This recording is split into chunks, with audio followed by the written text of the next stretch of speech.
Happy Tuesday, everyone. Thank you for making the time to join us today to learn a little bit more about getting Terraform into production. My name is Iman Randhawa. I'm a partner solutions engineer here at HashiCorp, and I work closely with some of our system integrators and cloud service partners like Microsoft here on making sure our products are helping add value for our customers like you.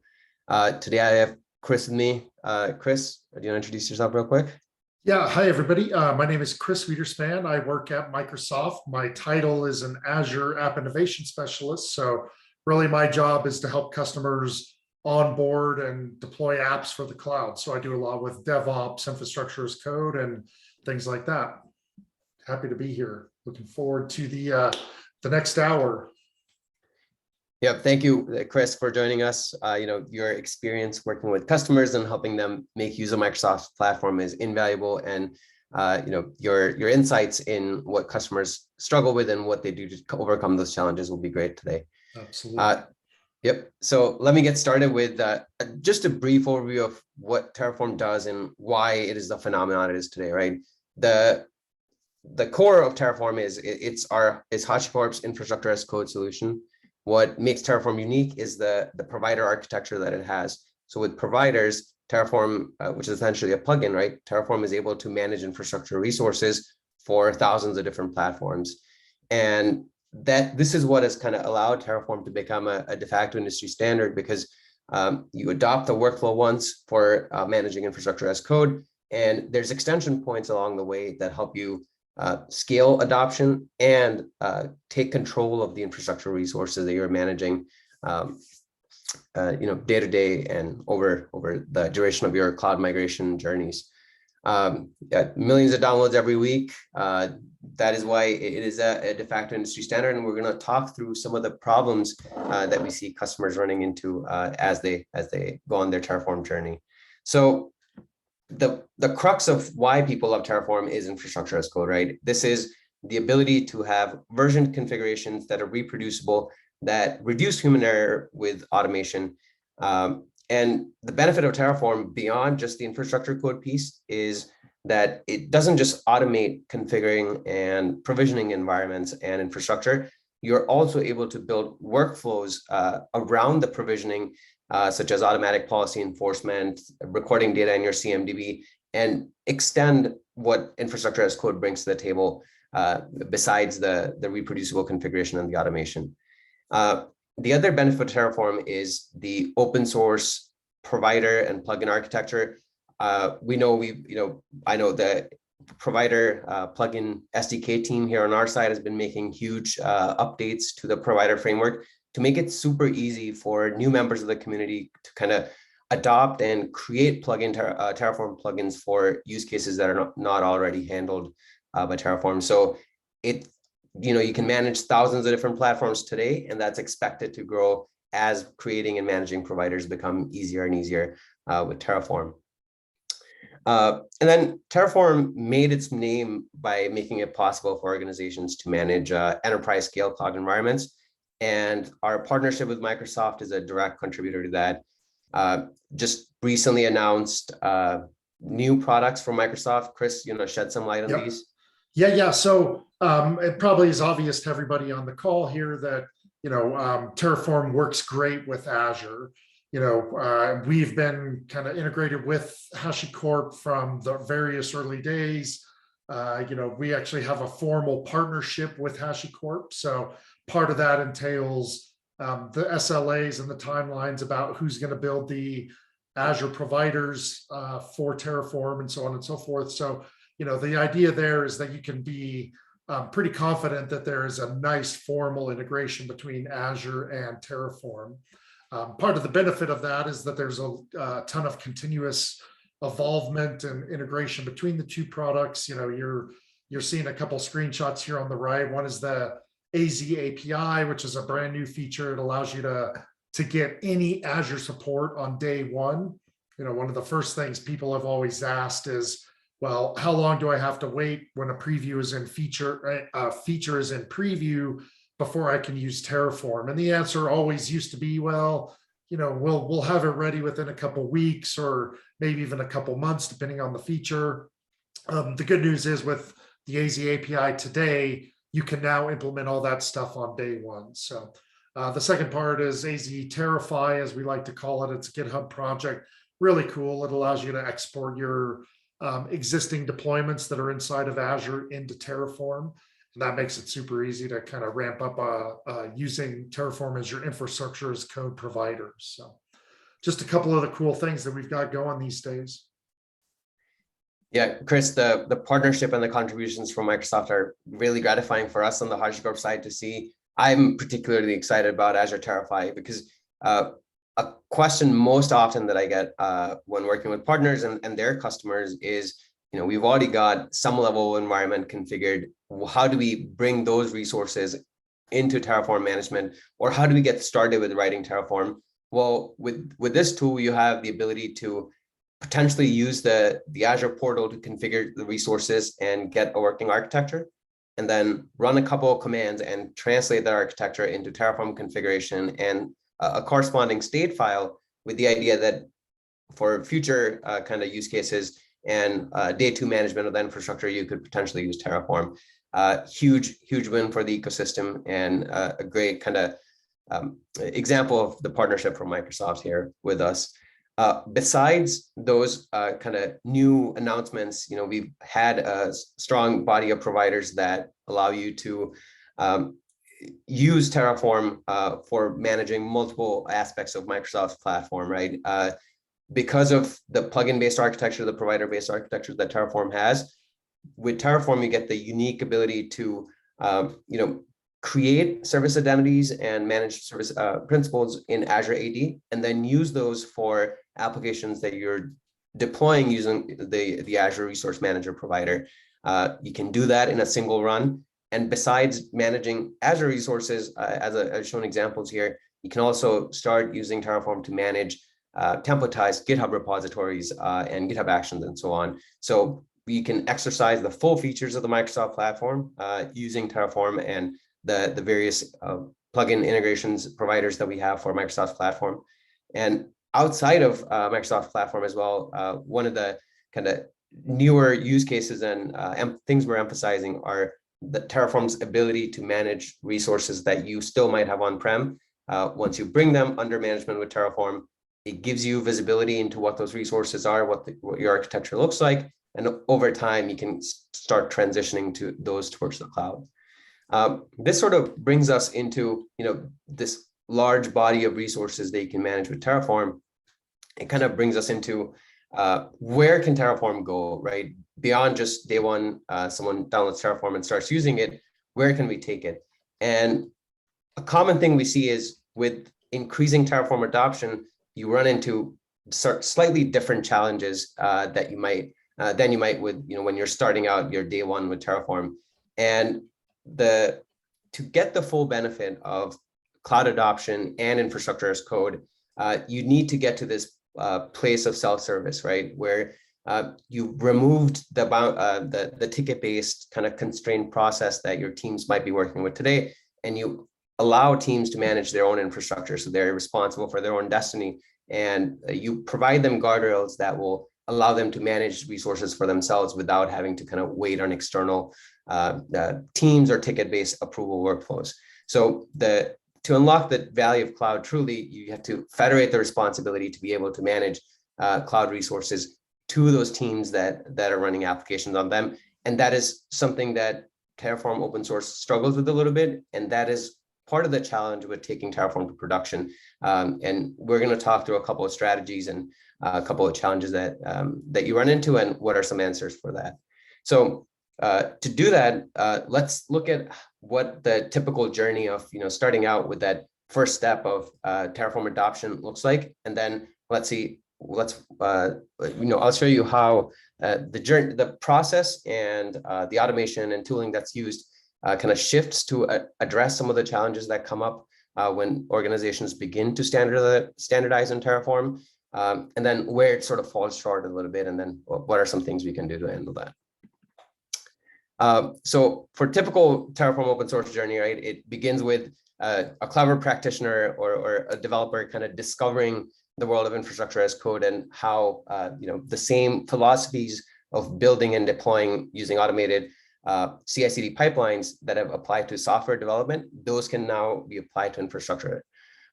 So, someone reads about Terraform, they go grab the free version from the internet. It's great. You do a couple of tutorials. If you're newer to Terraform, please check out learn.hashicorp.com. There's tutorials that show you exactly how to get started and how to start scaling with Terraform. But you can do a couple of tutorials, and within 15, 20 minutes, you have the ability to do a dry run, see what infrastructure resources can be managed with Terraform, and actually realize that infrastructure. And the nice thing about Terraform and the plugin architecture is, it doesn't matter if you're in cloud today or you're planning to be in cloud tomorrow, you can use Terraform to start managing resources. And this looks really great initially because, it relieves you of the burden of manually configuring these resources. It gives you all the wonderful benefits of infrastructure as code that we talked about with reproducible automated environments. It looks like a great solution to begin with. But the challenge comes when you start trying to scale this, right? Usually, there's not going to be a single person running Terraform in their laptop. There are going to be multiple people responsible for infrastructure. Even for that single person that's operating Terraform out of their laptop, there are a couple of things that quickly become challenges, and then you have to start figuring out how to solve those. So for Terraform to interact with any API platform to configure resources, you need access keys. You need a way to manage these. Often people do these, hard coding is definitely a risk because that can accidentally end up checked in your VCS where other people might see it. So environment variables is a common kind of approach to bypass that config problem. But again, you will have to set those variables for every environment, every Terraform run that you're executing.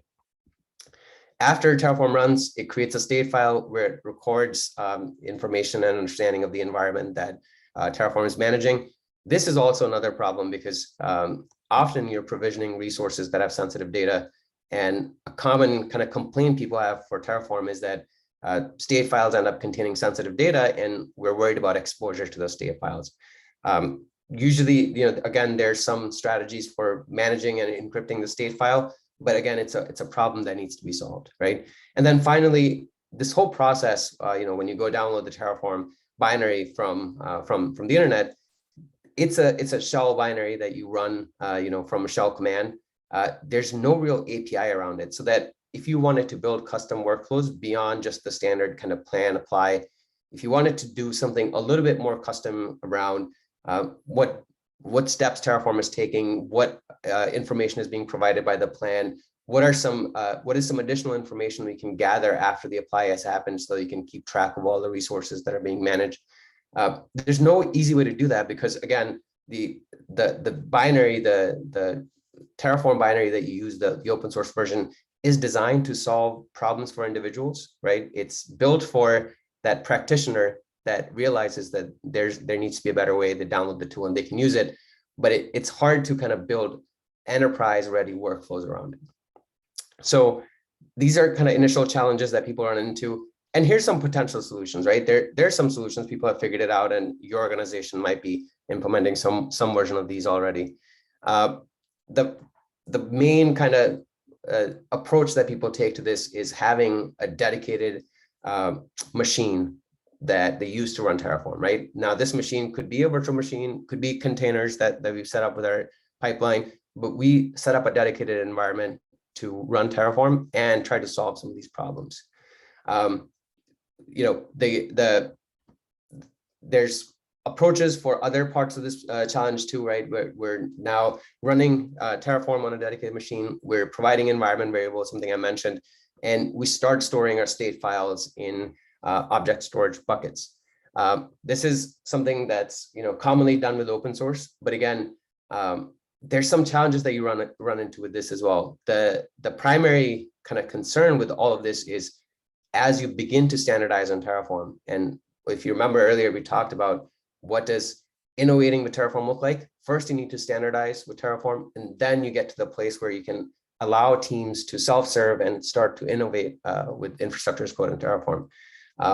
As you begin to standardize and multiple teams start adopting Terraform, based on their familiarity with different tools and based on the work they've done, they might begin to adopt different workflows with Terraform.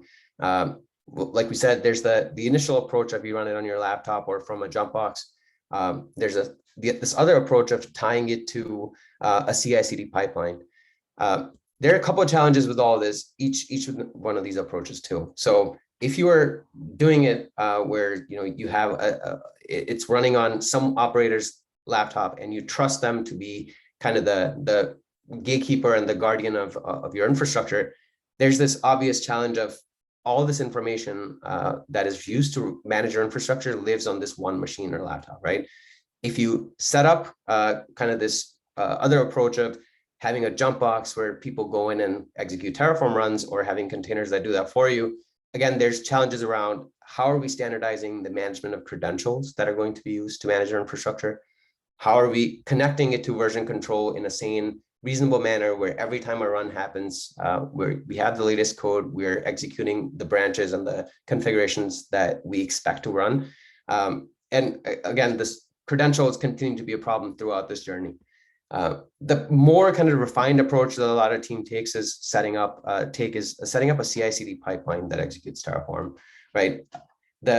This is again fairly valid, but quickly runs into day two challenges of now you're sharing access keys across multiple pipelines.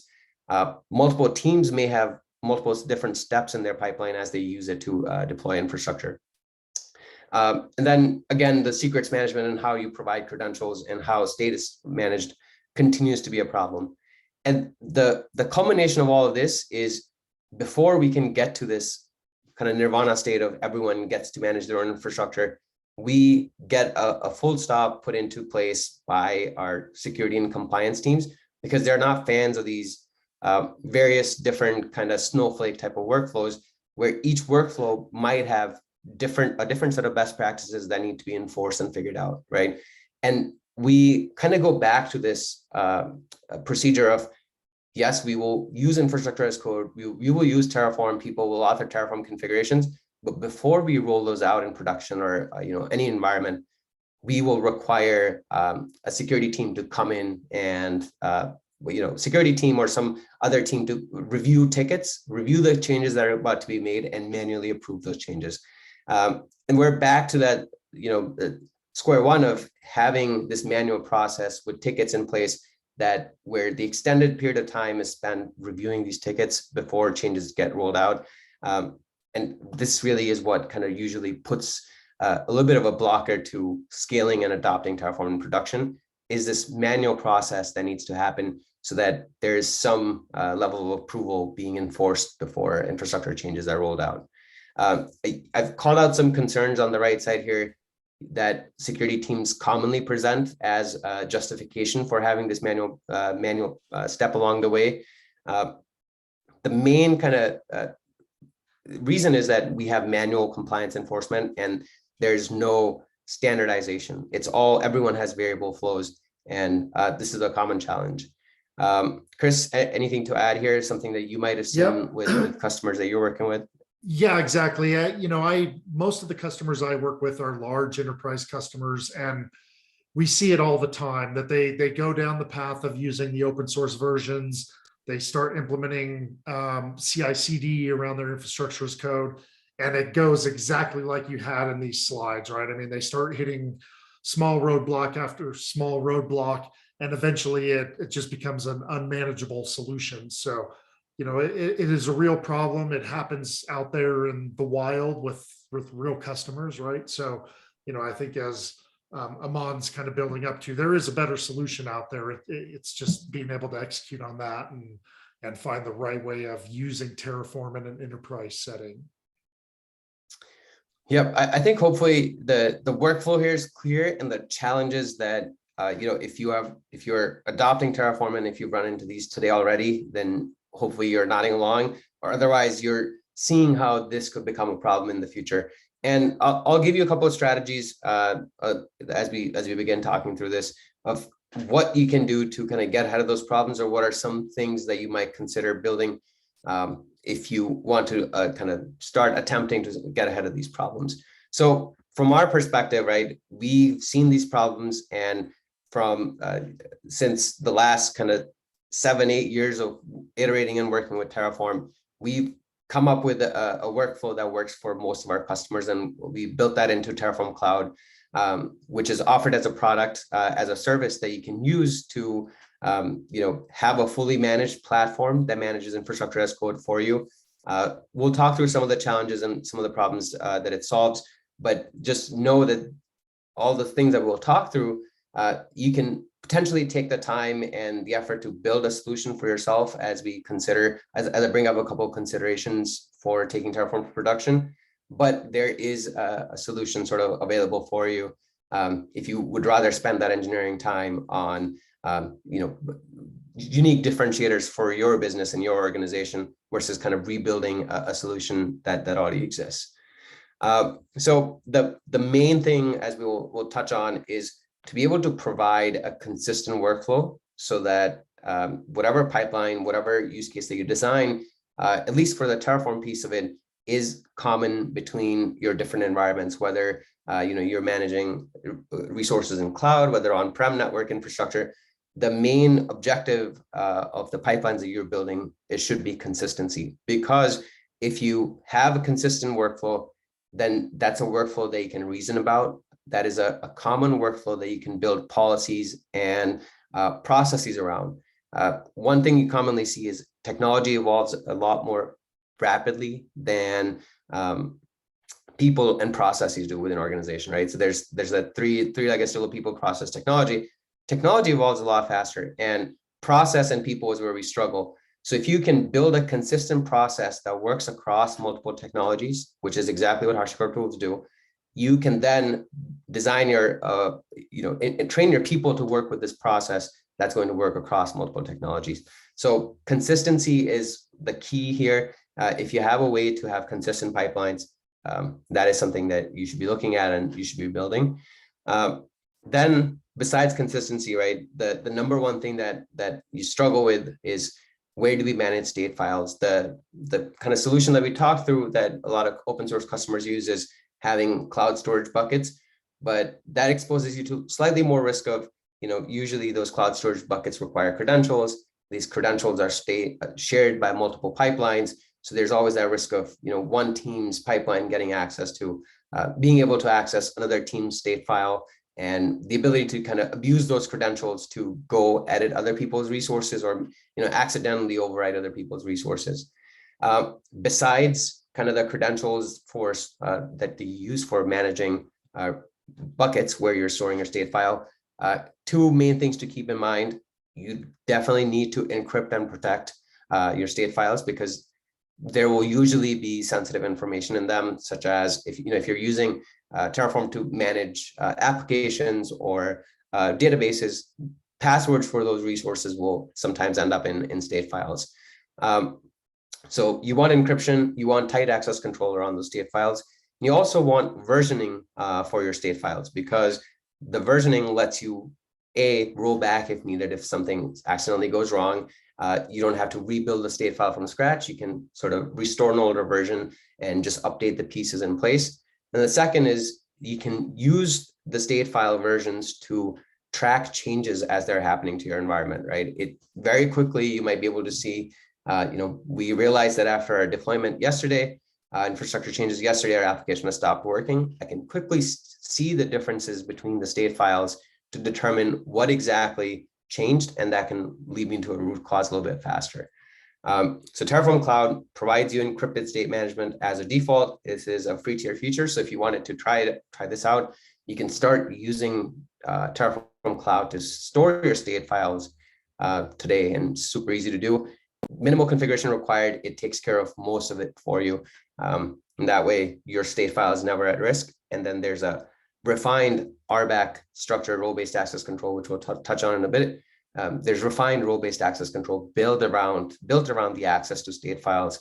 So you're only allowed to view and make changes if you have the required permissions. And that way, people who should not have access to your state files can never see them, and they're stored encrypted at rest. So in case there's some sort of data leak from the disk or the storage tier, it's still encrypted and your information is safe.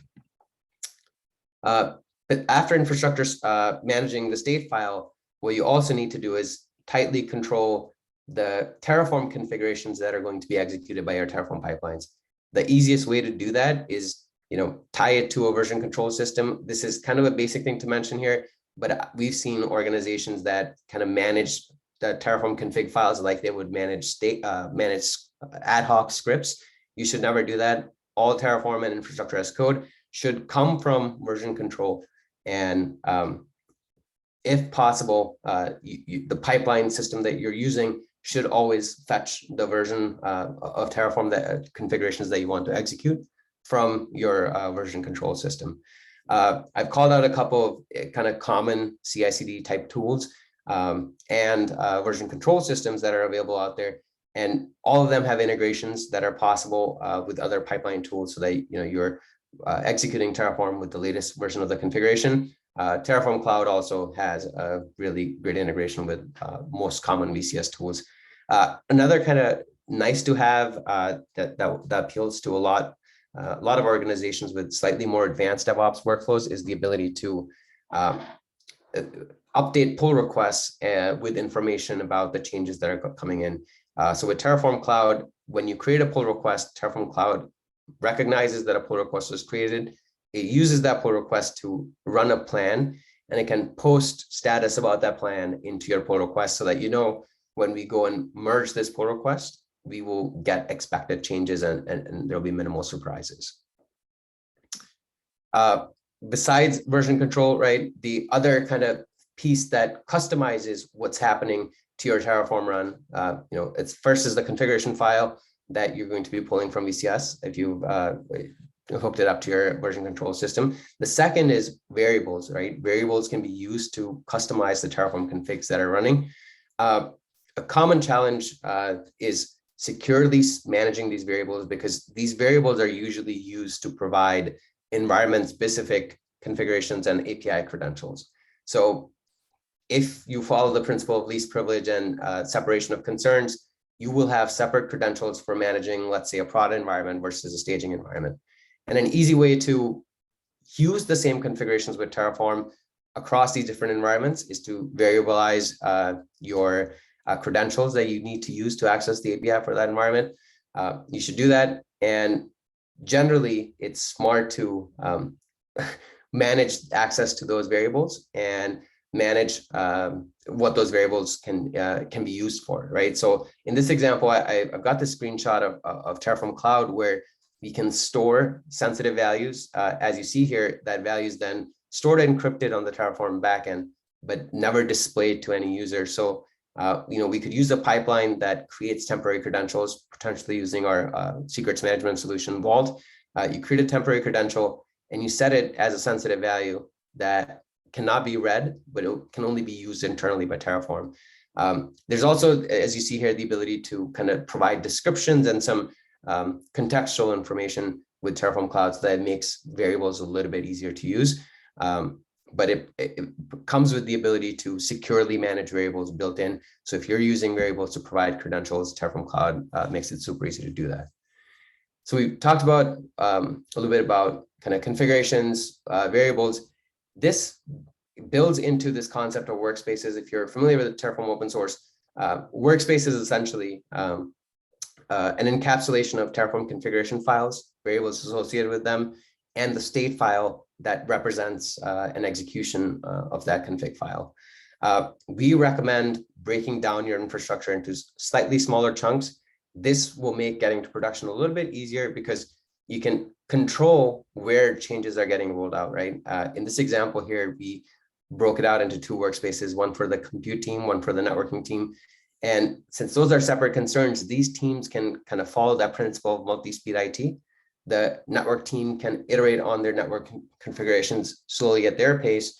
The compute team, which might be launching a lot of infrastructure in support of application development, can operate at a faster speed and get their resources rolled out. There is the ability with Terraform Cloud to then provide the ability, the capability to kind of interact between these workspaces and pull information across this workspace boundary. But breaking those resources down, breaking your architecture down into smaller, manageable chunks is a smart thing to do. And that is something that will allow you to kind of scale usage and the ability to kind of manage changes and roll out changes in a controlled manner with Terraform adoption. Chris, anything to add here from your side when it comes to scaling and launching resources in production with Terraform? Yeah, I would just go back to your slide on consistency, right? I mean, that when you get into a larger organization, that becomes a key component, is being able to have some oversight by a central DevOps authority, right? We often call them a COE or Cloud Center of Excellence.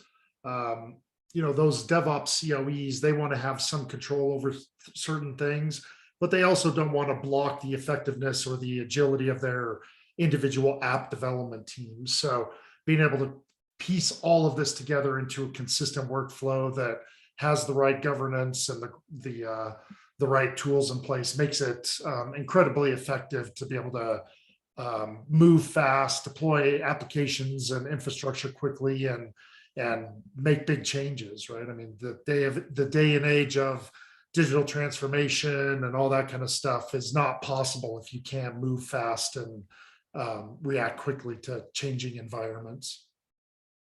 Yep. And great, really interesting and fun segue into compliance and governance, that from kind of the central authority that manages pipelines and allows people to kind of scale adoption, is handling the concerns of those compliance and governance teams. Might be a COE at your organization, might be the security team at your organization. But before we can kind of get to that level of everyone can manage their own infrastructure, we need to address the concerns of these teams. That's one of the advantages of Terraform, right? Is that the ability to run a Terraform plan and determine what resources will exist at the end of an apply. Because we can predict what those resources are going to be, we can start reasoning and kind of thinking about what's going to exist and apply logic to it, right? One of the benefits of Terraform, besides infrastructure as code, is the ability to then bring that plan information and start applying automated compliance and governance. And that's something that's kind of possible with the standardized Terraform workflow that we normally talk through. A feature that we recently launched is run tasks.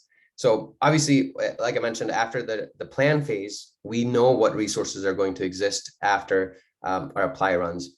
We can then use this information to start enforcing policy. And run tasks are kind of an integration where if you have existing investments into external policy enforcement tooling like Snyk or Bridgecrew or Prisma from Palo Alto, Prisma Cloud, you have the ability to then send the plan to these external services and then receive kind of feedback about this plan so that you can either block or allow this run from happening. If you choose to block it, then that infrastructure is never created. So at no point of time during this plan apply cycle, because we blocked the apply, at no point of time did insecure resources ever exist, right? So that's one of the benefits.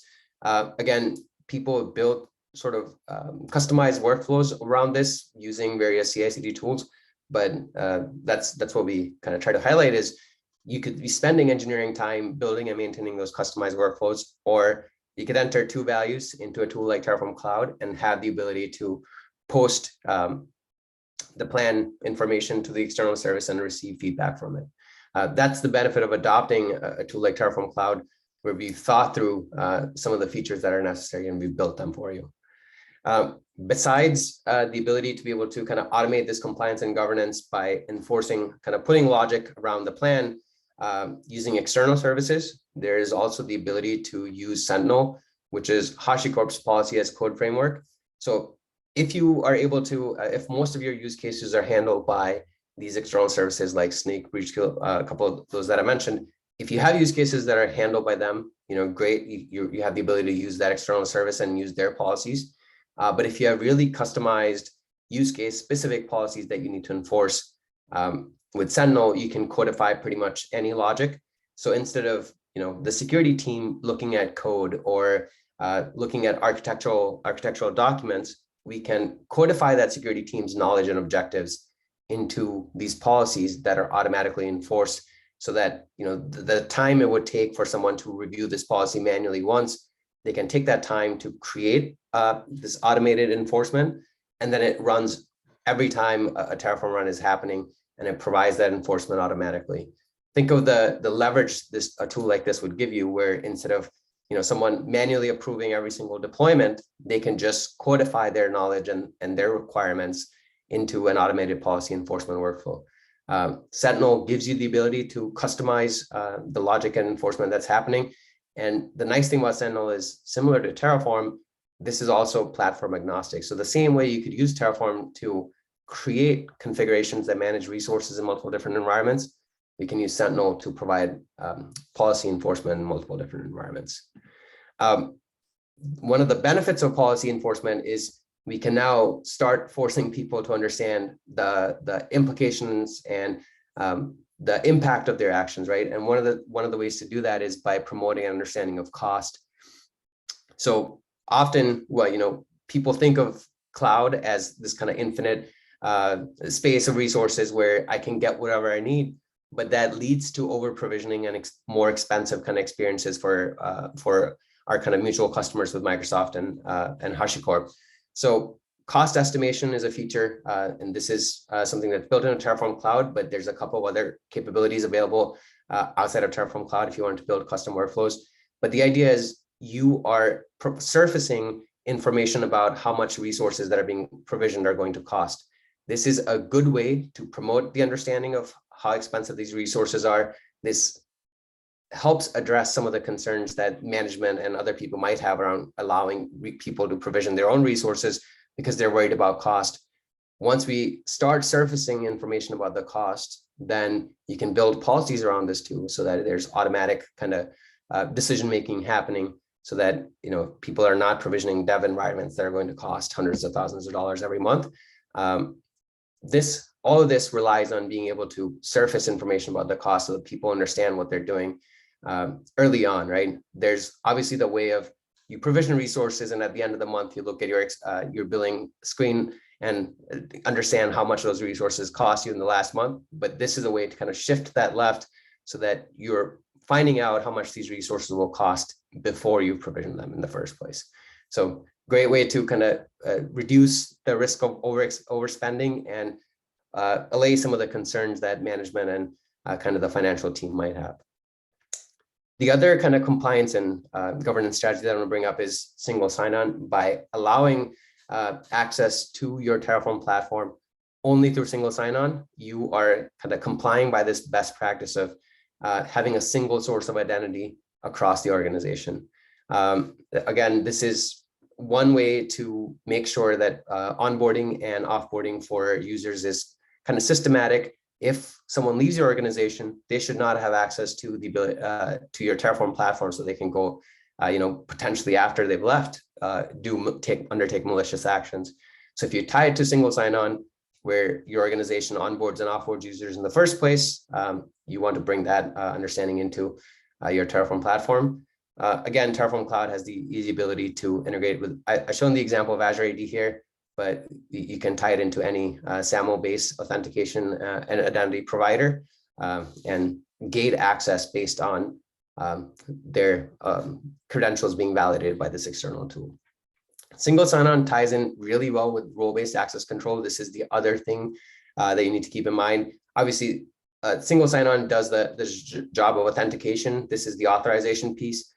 Yes, we want to allow people to come on board into our platform, see what we're doing with Terraform, but we also want to allow them to only undertake specific actions, right? That's the principle of least privilege.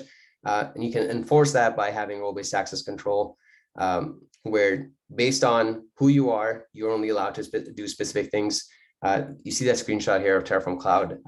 We can tie your identity to your single sign-on solution, and based on who you are there, give you access, give you the ability to maybe have only read-only access if you need to understand the infrastructure, or potentially have the ability to kick off Terraform runs and so on. Again, this is, if you're using a CI/CD tool, this is something you can customize and build, but with Terraform Cloud, it's just a flip of a switch away to get access to all this. All right, next, I think it makes sense to touch on, now that we've kind of addressed concerns that your compliance and governance teams have, we've talked a little bit about how you can manage credentials and save files. We can talk a little bit about what the ideal state for Terraform execution looks like. This is where people can begin innovating with Terraform, right? And that is this picture of self-service where teams can, development teams or infrastructure management teams can manage their own resources without relying on external parties that they create tickets for. I think, Chris, you can chime in here. This is kind of the standardized nirvana that people wish they could get to, where they're responsible for their own destiny a little bit. Yeah, this is one of the things that a lot of the customers I work with, kind of the picture they paint is, hey, we want our app team to be able to go into ServiceNow, put in a ticket that says, hey, we need a Kubernetes cluster, for example. And then that automatically just pops out the other side inside of their Azure tenant or subscription, something like that, right? So, having all of this work in that fashion becomes a key goal for all of these companies. Luckily Terraform and some of the HashiCorp products as a whole really lean into that and make that a pretty viable future or alternative, right? Or product, I should say. So, that's kind of becomes the nirvana that Aman mentioned, a lot of companies working towards that. It's never the same thing. As far as I know, there's no product out there that creates a product you can just go buy that does all that. So at least for the time being, it really is leaning on Terraform and a lot of the features that are already baked in there to get that nirvana. Yeah, there's tools available and kind of processes that our teams and partners that we work with help our customers build that makes it a little bit easier to kind of get to that ideal state, right? Obviously, every organization is different in terms of talent, in terms of processes they're comfortable with, in terms of regulations they have to comply with. So that this ends up looking a little different for everyone, but they're kind of building blocks here that can get you there. And the kind of secret sauce to getting to self-service infrastructure is the ability to use modules. The modules, if you're familiar with Terraform, are just an easy way to kind of encapsulate a group of resources into a single unit that can then be referenced within Terraform configurations. Modules allow you to make an organizational standard out of a configuration. So we can decide what will our .NET stack look like. I can turn that into a module, and one of the inputs that module accepts is the code that I'm going to deploy, or the specific binaries that my virtual machine is responsible for executing the specific artifacts. I can codify that into a single module, and everyone who needs to deploy .NET applications will then, has the ability to come use those modules. We kind of talk about this in terms of a producer-consumer workflow. The idea is that you have a small group of experts, maybe a COE or kind of a DevOps focused group that creates modules based on use cases that are available or prevalent in your organization. And then consumers are kind of the developers or individual team members that can reuse these assets to manage their own infrastructure. The benefit of having this kind of producer-consumer workflow, again, is it takes time and it takes a little bit of knowledge to be able to, manage infrastructure on your own. So these producers are experts that deal with the nitty-gritty of specific resources that need to be managed. Then they create these modules that abstract away some of that complexity and makes things easier for the consumers. So module-based workflow is a great idea. And this is kind of a common stepping stone for organizations that are looking to scale and innovate with Terraform, is that we can reduce the amount of things that people need to know about infrastructure by creating a module that abstracts away some details and kind of enforces some organizational standards. So great tool for being able to scale Terraform adoption, right? And then modules are kind of the initial starting point. The way to scale with modules is having a module registry. So I'm sure everyone on the call, if you worked with Terraform, you've been to our public Terraform registry and you've found that very useful to kind of find modules for specific Azure resources or specific Azure stacks you're trying to deploy. A very popular module that you can go find is the Cloud Adoption Framework for Azure. These are published on the public registry.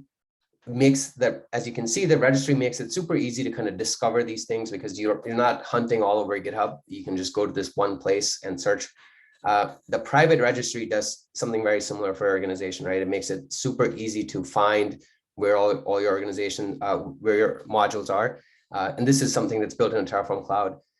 If you don't have a module registry, you should probably think about how do you surface information about all the modules you're building to the consumers or people who want to start using your modules, right? There needs to be one place where they can come to and get a list of all modules that are available and blessed for your organization. The private registry is an easy way to do that. The other kind of final piece that gets you here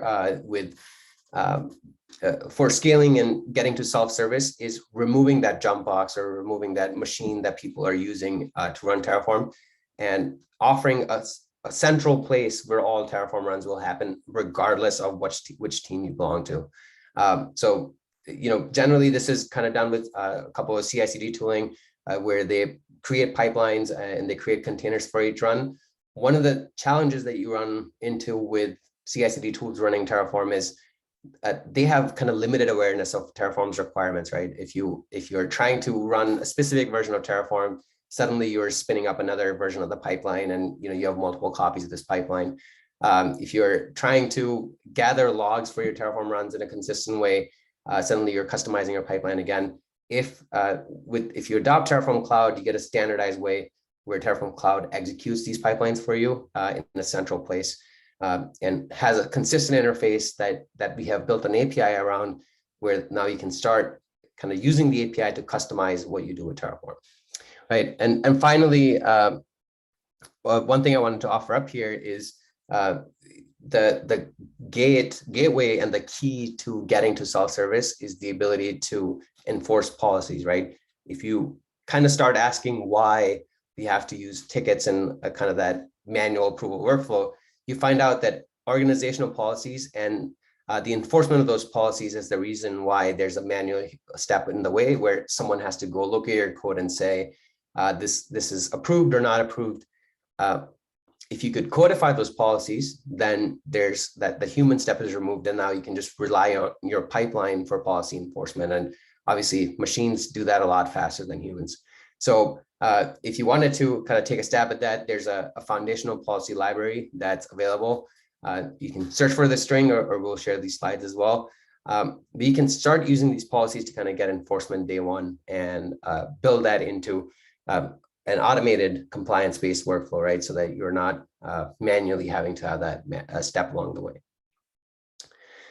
Anything to add, Chris, besides the golden workflow that we talked through and the role policies and modules play in getting to self-service?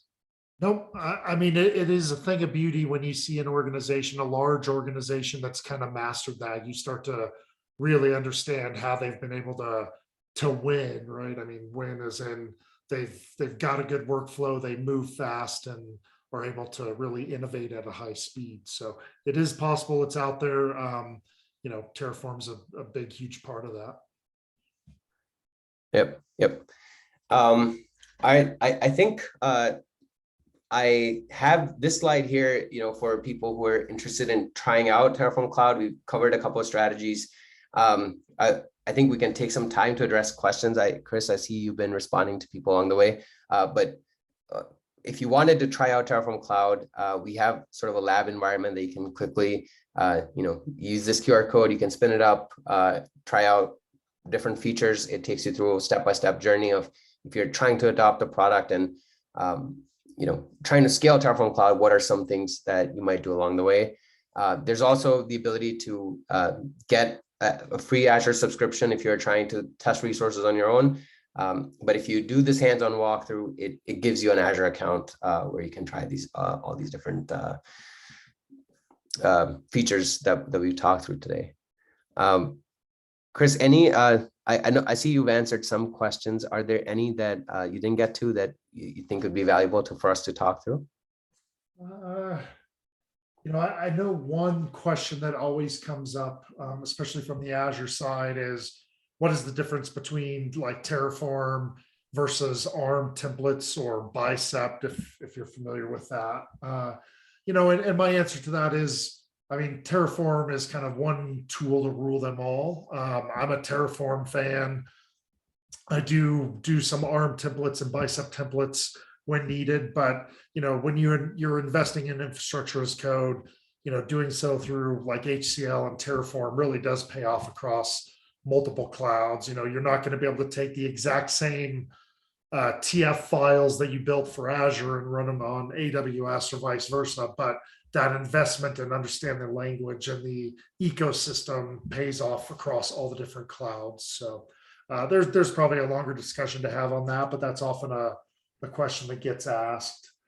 There are a few questions out there that I didn't have answers for. I think Mina either answered them or made note of them, and we may have to circle back on those. But would love to hear from people what other questions are out there.